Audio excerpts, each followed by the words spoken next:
10 তারিখ মঙ্গলবার সন্ধ্যা 7টায় AFC Asia cup বাছাই পর্বে নিজেদের দ্বিতীয় ম্যাচে সিঙ্গাপুরের বিপক্ষে মাঠে নামবে বাংলাদেশ দল।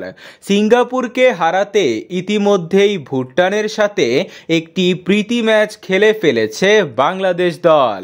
সে ম্যাচে ঘরের মাঠে বাংলাদেশের হয়ে প্রথম গোল পান বাংলাদেশের সুপারস্টার হামজা চৌধুরী। সিঙ্গাপুরকে হারাতে বাংলাদেশের স্কোয়াডে এরই মধ্যে যোগ দিয়েছেন ফাহামিদুল ও শামিদ সোম।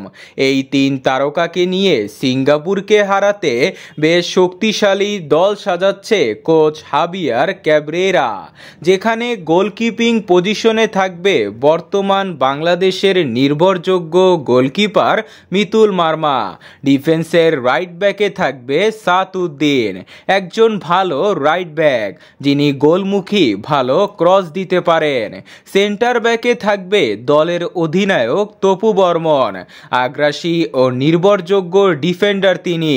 তার সাথে জুটি বাঁধবেন তারেক কাজী, যার গতি ও ট্যাকেল ডিফেন্সের মূল শক্তি। লেফট ব্যাকে থাকবে আক্রমণাত্মক ঈশা ফয়সাল।